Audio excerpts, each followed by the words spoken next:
Good afternoon, everyone, and welcome to the council meeting of Monday, April 3rd. I just have a few opening remarks.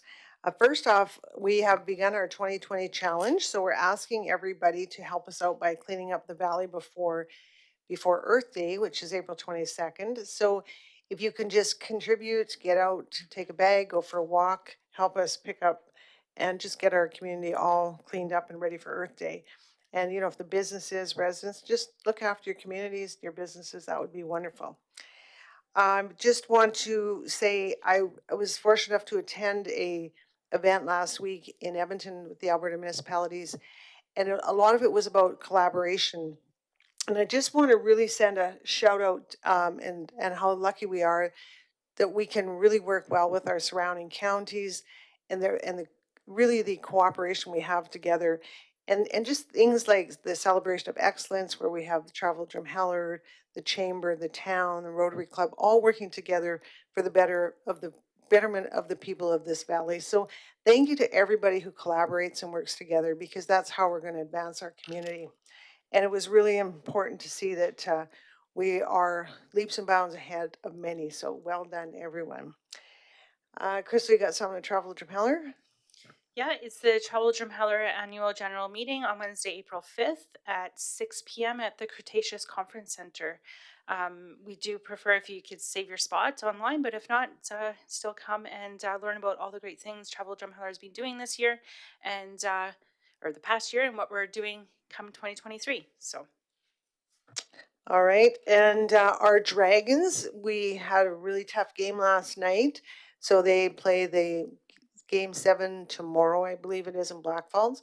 So let's just make sure that we have them all in our thoughts and prayers, and let's go Dragons, go. And finally, happy Easter to everybody this weekend. It's a big day for time with family and friends. So take a minute and enjoy the time with your special loved ones. All right. I would like a motion to adopt the agenda of April 3rd, please. Patrick? I motion the council adopt the agenda for the April 3rd, 2023 regular council meeting as presented. Seconder, Lisa. All in favor? Carried. Motion to accept the minutes of March 3rd, please. Stephanie? I move that council approve the minutes for the March 20th, 2023 regular council meeting as presented. Seconder, Crystal. Comments? All in favor? Carried. And now we shall move on to 6.11, please. And Dagan, we have you online. Thank you, Mayor Kohlberg. I'm afraid I couldn't make it today in person. I'm at a conference in Calgary, so coming to you from online with a couple of updates on our recent request for decisions for expropriation. So the first one is for 2 parcels in Newcastle to obtain access to some small portions of existing lots there to complete the construction of the berm. And those were submitted to council on February 6th, and the request for decision was signed, and certificate of approval and resolution were also signed at that time. And then we submitted those to the land titles office, and they had subsequently rejected them on the basis of how our land description was included in the documents. So they asked that we revise that, and so we're bringing it back to council again, so we can have another look at that. There's no change to the land area. Again, it's simply how the portions of the parcels are described in the certificate, and the resolution was not meeting the standards that land title is currently using. So we've adjusted that, and now we're bringing those documents back for approval once more. Thanks, Dagan. Can I get a motion, please? Crystal? I move that council approve the certificate of approval and resolution for expropriation documents with the amendments made to clarify parcel description language pertaining to a portion of land described as Lot 3, Block 7, Plan 2773 GT, Title 081420-693, and a portion of land described as Lot 4, Block 7, Plan 2733 GT, Title 851115628. Seconder, please, Lisa. Comments? Lisa? So, just out of curiosity, with that change, how much longer will that add on to our timeline? Typically, in these types of cases, they will accept the document back right away. We don't have to go back to the start of the line in terms of the queue, but it's probably going to result in a week or two delay in obtaining access to the land due to that change. Thank you. Anybody else? Okay, so basically, just to clarify, Dagan, this is just a housekeeping thing. That's correct. Okay. All in favor? Carried. We'll move on to 6.1.2, please, Dagan. So the next one is also a request for decision that previously came before council, and that is for starting the expropriation process for a parcel that we require in East Cooley to build the berm out there. And given what we had learned on the two Newcastle parcels, rather than waiting for this document to be rejected by land title, we're bringing it back with an updated parcel description, just to make sure we have it in the format that the land titles office requires, and we'll get that submitted following approval this week. Thanks, Dagan. Motion, please. Lisa? I move that council approve the resolution for expropriation and notice of intention to expropriate documents with the amendment made to clarify parcel description language pertaining to the lands identified as Lot 3, Block 3, Plan 801, 1334, title number 9010921 or 160. Thank you. Seconder? Patrick? Comments? So again, Dagan, all just housekeeping, clarifying. Yes, that's Thank right. you. All in favor? Carried. Thank you, Dagan. All right, we shall move on to 6.2, Reg, and we will have you present the updated managed Drumheller housing and the next steps, please.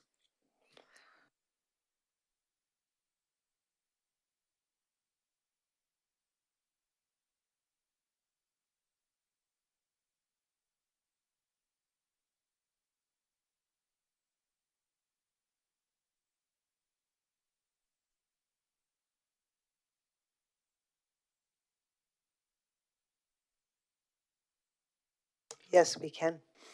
Perfect. So I'm just going to walk through the action plan of the housing strategy. Going to look at a bit of a review with respect to the project intent, the engagement that we did as well to set up the project, anticipated growth. Sorry, I'm going to review the profile of the housing market within the town as well, and then look at the anticipated growth in the forecast, some goals that we reviewed, some funding options that might help us along the way, and some priority action items. So out of the larger document, I've pulled forward some of the action items that we can work on right away and look at some of the potential outcomes and measures that we might want to keep track of to measure the success of the project. So just to interrupt for a sec, Reg. So this is online for people to review now. They can follow it through this. So you're just going to give us a real high level, correct? Correct, yeah. Okay, perfect. Because we've been through all of this. Okay. Yeah. So just to look at the project intent, so it's a 10-year plan. So there's quite a few actions within there. But if I was going to pull some words forward, it's trying to get the community in a position where where there's great housing choice, increased supply and diversity within that supply, as well as affordability, so that we can attract the people and provide the housing that future and current residents need. I want to also mention that it's a living document, so specifically the action plan. So as we go along and measure how well we're doing, we can adjust that action plan and put some flexibility within there. The suggested next steps was to take some of the more detail with another committee and ensure our prioritization and actions are aligned. How we formed the housing strategy was we did a lot of community engagement over the last year and took some of the needs assessment data that we got and put those together to form the basis of the action plan. I do want to mention that the housing strategy itself is dependent on funding and capacity and prioritization. And it's also not just the responsibility of the town, so we need help from our partners. Just to review the engagement that we did, so in August and July of last year, we held council workshops, stakeholder workshops. We did an online survey, and then we went into phase 2 last year of engagement. In November, we held some open houses. Along the way, we did lots of communication, 2 minutes on the town, for example, social media, had a website, etc. So we tried to get lots of community input into the action plan.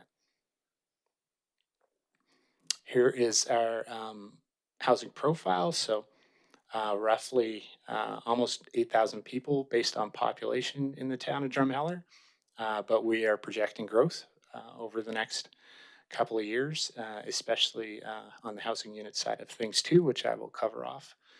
Yeah, 2.2 people on average in a household. That's decreasing a little bit. Average income or medium income in the town is 74,000. That's not keeping pace with inflation.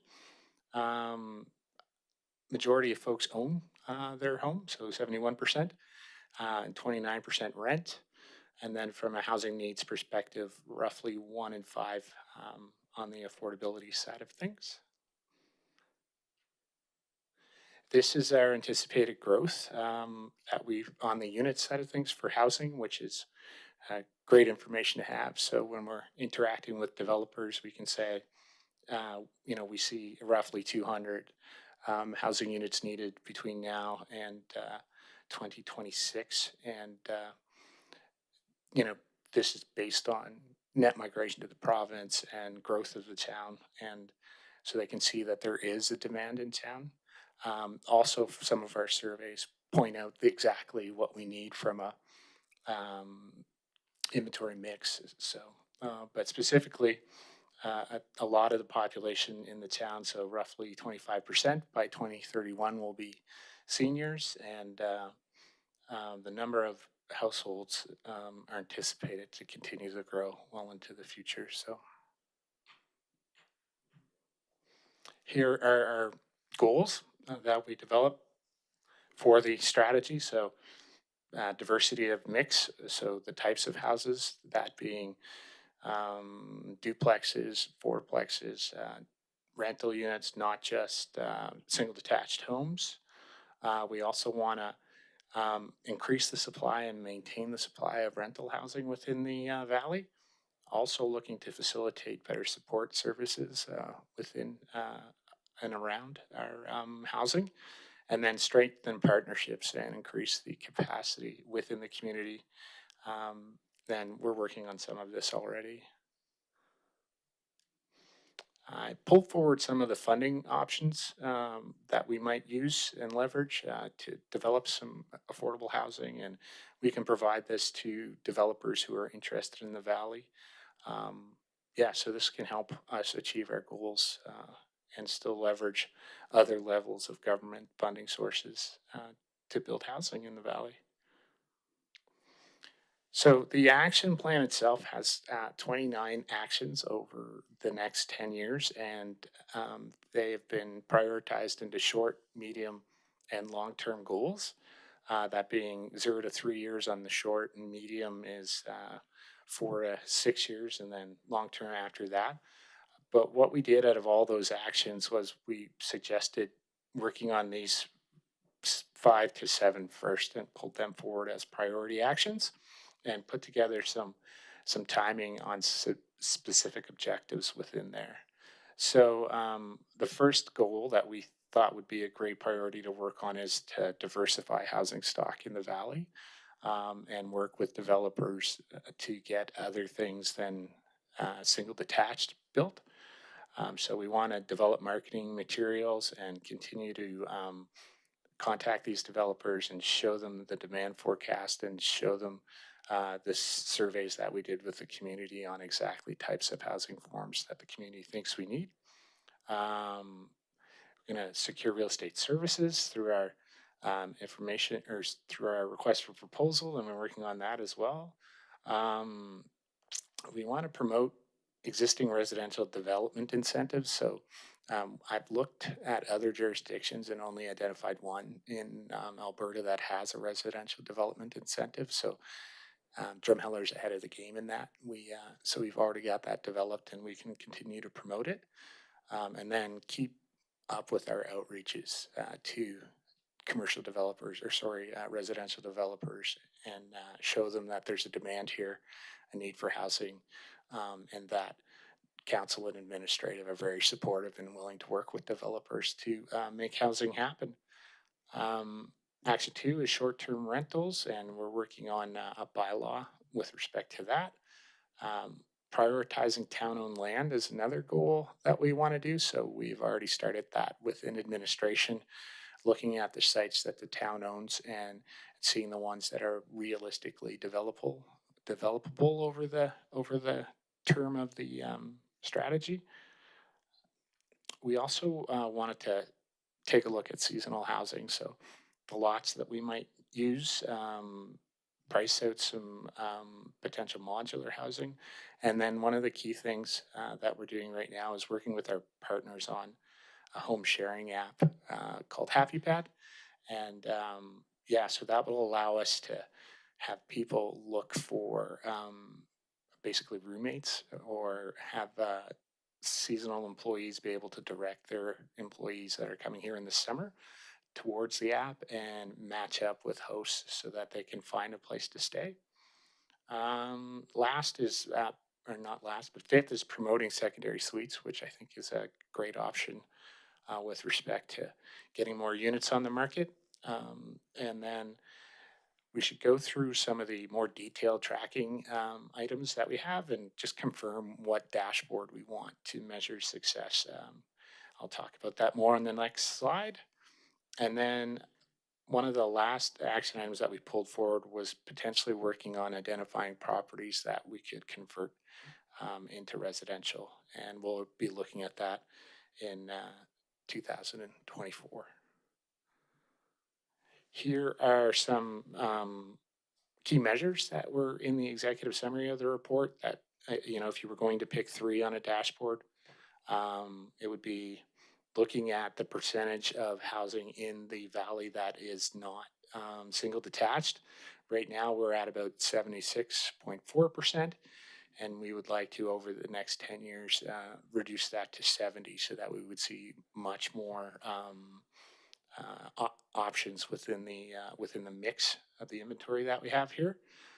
Second measure that we suggested was reducing the amount of families that have affordability issues, and we've defined that as spending 30% of your pre-tax income on housing. And then the last was we wanted to potentially set a minimum for the new homes constructed every year in the valley. So 20 would be our standard, and we would try and achieve that as we go forward. On the right side of the slide, you'll see a list of sample measures that we could take a look at tracking, and that would be one of the things we could do with the group, and just say, okay, out of this list, we're going to track these 10 things because that's what's important from our goals. That's the end of my summary of the full action plan, and if you have any questions or comments. Thanks, Rich. You're welcome. Who wants to start? Lisa. Well, hi, Reg. Thanks for coming. So that last piece you had there about the tracking, when are you going to start tracking that information? Because some of that we should be able to see numbers already. So I'm curious on that. And then, well, I've got 2 other questions. I'll let you answer that one if that's easier. Yeah. So the needs assessment within the report has some great data sets now. But yeah, we should yeah, we want to, by the end of the year, have a great dashboard set up and make sure that we're keeping track of those changes as we implement our actions to see if we're having an effect. So. Okay. And then when it comes to the outreach, you mentioned in number 1 there in goals, you want to meet a minimum of 10 developers per quarter. Have you started on that or? Yeah, so Okay.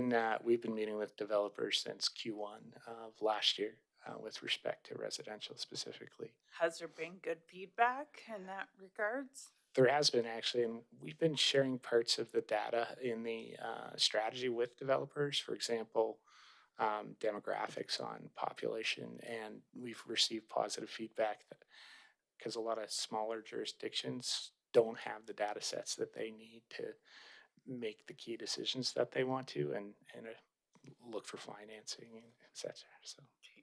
And after you get that list compiled about the town of Drumheller sites available to be developed, this is just a comment, but I think that in the future we should be looking at what Penticton did, and they built up.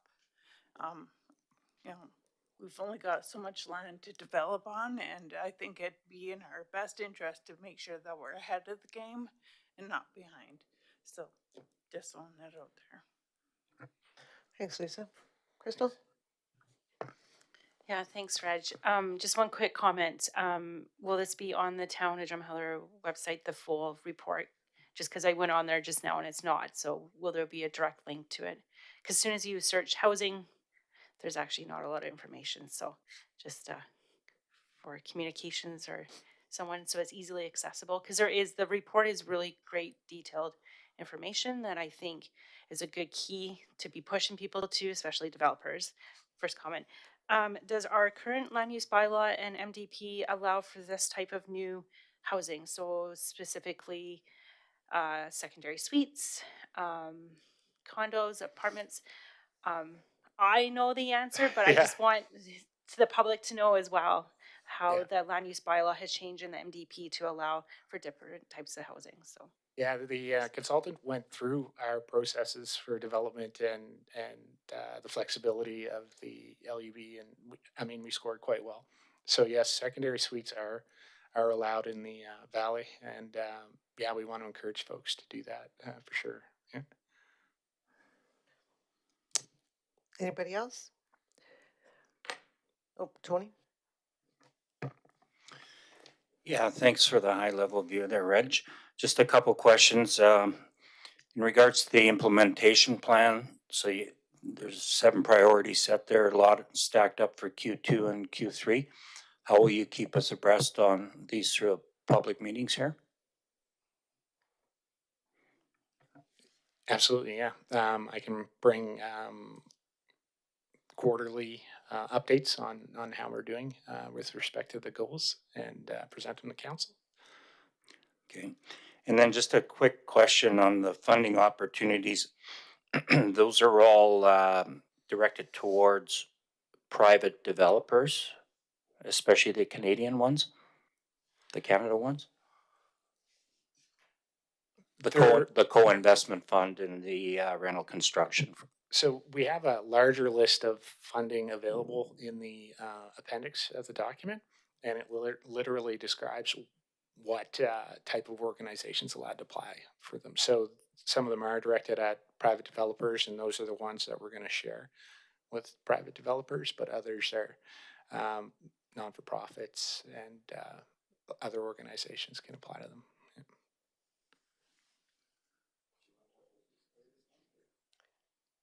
That's the federal one? Yeah, so their federal is bringing out a fund in June, $4 billion towards housing. Some of the key factors are having space, shovel ready, having a housing strategy, having some plans. So I think this kind of pushes towards all that. And I think we could be prime set, especially if you work with Drumheller Housing, and we could, maybe get one more. When Lisa talked about, straight up, for example, the consortium space, I know Dave's looking at using some of that for ease of turning and stuff, but I think there's a perfect place where you could put something and actually, you know, have that kind of,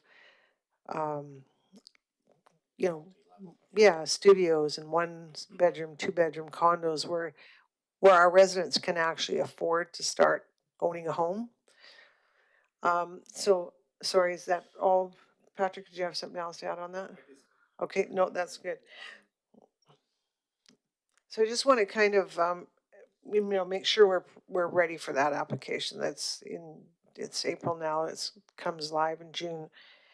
And then I think this is a perfect opportunity to involve the Economic Development Committee in helping us make, especially the number one action plan is probably the highest of priorities, which I'm glad you have it as number one, because we need that marketing plan. We need the information in that plan of what town-owned lands available, plus other key locations where not just town-owned, you know, there's residents around town that are also have land. So we should have a complex list of things in there along with our residential incentives and stuff, because I think we've got an opportunity here.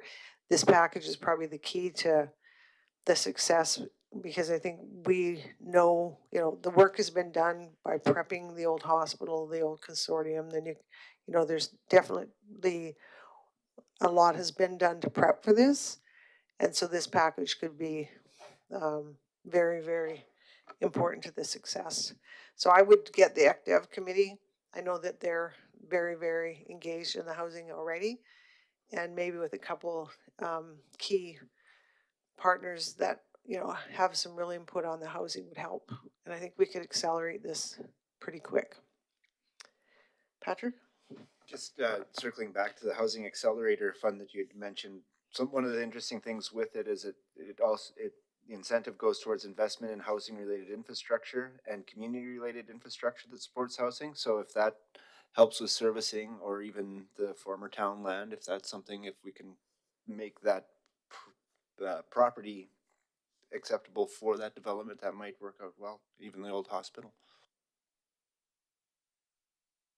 Yeah, so this is great. I love the fact that you brought us 7 things that can really be focused on, and I 100% agree. We need to figure out how you're going to report back to us so we can keep this moving, and hopefully within a few months from now we'll have some interested parties. I know that they're, you know, they say it's expensive to build right now, but hopefully with incentives and other things we can. And if you have any other incentives that you think are viable to helping this be successful, have the ECDev committee engage with you and present to us, because that's how those other 2 incentives got brought forward, was because of the work of the economic task force. And I think there's people out there that might have other ideas. So let's keep an open mind and let's be aggressive on this. Okay, anybody else? Oh, Tom, go ahead. Welcome. You don't have your speaker. There you go. Yeah, just at the Alberta Seniors Housing Convention right now, and just passed a resolution to lobby the provincial government to let housing management bodies borrow money for housing basically at the municipal rate. That's not allowed right now by the province, and that's a strong lobby that if we can get housing management bodies to be able to borrow money at that very reduced interest rate, would certainly stimulate some of the seniors housing projects in the province. Thanks, Tom. Keep lobbying over there. Okay, well, thank you, Reg, for all that, and it's looking great, and I'm excited to see some building starting here in the valley. Thank you for your time and your input. All right, we shall move on to 6.3, and we will have Kelsey present.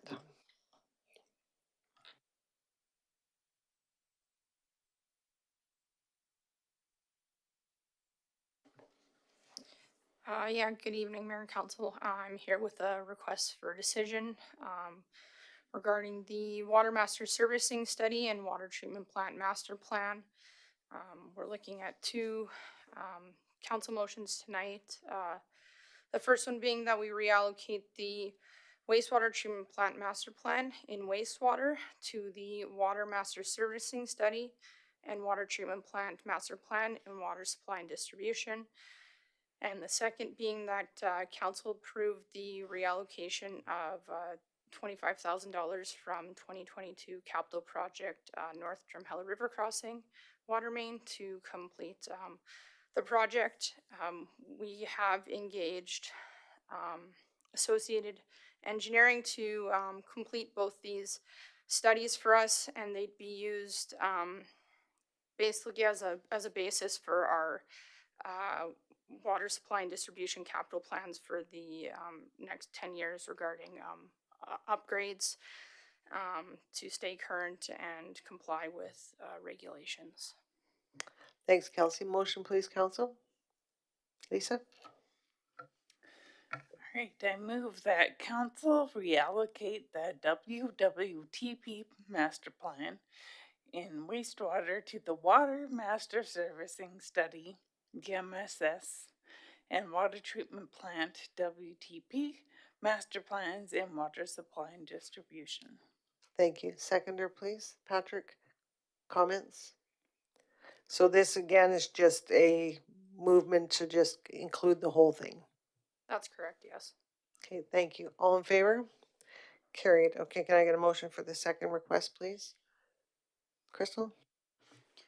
I move that council approve the reallocation of $25,000 from the 2022 capital project 2.6.4100.611.7129 North Drumheller River Crossing water main to complete this project. Seconder, please, Lisa. Comments? Crystal? Just a quick question. So this was already budgeted in 2022. We're just going to move it to, and it wasn't used, so we're just moving it. I'm confused on this one. Sorry. So technically the wastewater treatment plant master plan is something we will have to undertake. However, that would be a next year thing. It was just a naming thing. It just got named wrong when the capital budget got created this year, so. Lisa? But that 25,000 that comes from a under budget project, if I read that right. So that is great.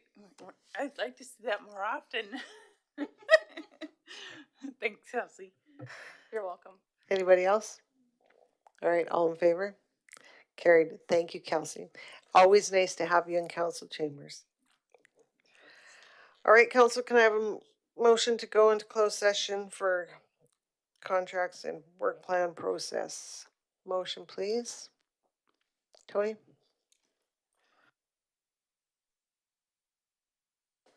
I move that council close the meeting to the public to discuss facilities project planning, third-party contracts, and third-party work plan process as per FOIP 16, disclosure harmful to business interests of a third party, FOIP 23-1, local public body confidence, and FOIP 24-1, advice from officials. Seconder, please. Lisa, all in favor? Carried. All right, thank you, everyone. We will be done after this. And just to let you know that I understand our MLA Nate Horner is in town at O'Shea's sometime starting now for a couple hours. So if you're looking for him, that's where you'll find him. All right, have a great week, and we will see you next week, and happy Easter. Take care. Bye-bye.